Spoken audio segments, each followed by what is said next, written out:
वाहनधारकांच्या विविध मागण्यांसाठी शिवसेना अवजड वाहतूक सेनेच्या वतीनं आज सांगली इस्लामपूर मार्गावर रास्ता रोको आंदोलन करण्यात आलं। यावेळी अनेक मागण्या आंदोलकांनी केल्या। अवजड वाहतुकीला वेगवेगळे परवाने द्यावेत, त्याचप्रमाणे वेगवेगळ्या सुविधा द्याव्यात अशी मागणीही अवजड वाहतूक सेनेनं केली आहे।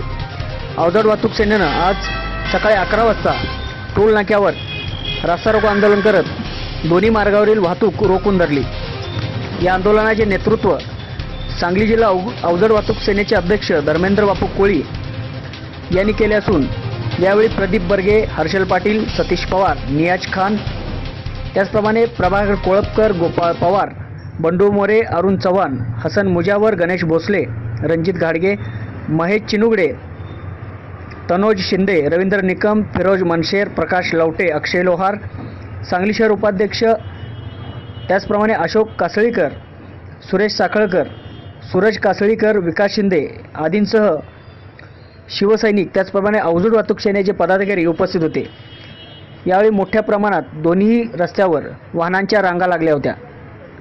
यावेळी आंदोलकांनी जोरदार घोषणाबाजी करत अवजड वाहतूक करणाऱ्या वाहनधारकांना त्याचप्रमाणे चालकांना सर्व सुविधा देण्याची, त्याचप्रमाणे त्यांच्याशी सन्मानाची वागणूक देण्याची मागणी सर्व आंदोलकांनी यावेळी केली। अवजड वाहतूक सेना सांगली जिल्ह्याच्या वतीने आज आम्ही रास्ता रोको केलेला आहे। दिनांक 18/4/2017 रोजी वाहतूकदारांच्या विविध मागण्यासाठी आम्ही एक मोर्चा काढला होता। त्या मोर्चाचं सरकारनं कुठल्याही प्रकारची दखल घेतली नाही, म्हणून आज आम्ही रास्ता रोकोच्या माध्यमातून सरकारला जाग आणून देण्याचा प्रयत्न केलेला आहे। सांगलीवाडी टोल नाका येथे वाहतूकदारांच्या विविध मागण्यासाठी आम्ही आज रास्ता रोको केलेला आहे। वाढलेले इन्शुरन्सचे दर, गव्हर्नर पद्धत, लेट पासिंग फी, वाळू वाहतुकीचे जे आज दंडाचे निर्देश घातलेले आहेत ते महाराष्ट्रात समान असावेत व महसुली अधिकाऱ्यांची जी चाललेली दादागिरी आणि कायद्याचा बडगा दाखवून जी लुटमार चालू आहे ती थांबली पाहिजे व वाढीव इन्शुरन्स, आरटीओ ऑफिसची जी दादागिरी, पोलिसांची दादागिरी, या विविध मागण्यासाठी आज आम्ही रास्ता रोको केलेला आहे।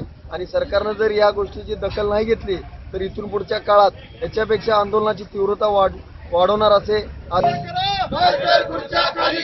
आमच्या मागण्या मान्य करा, सरकारचं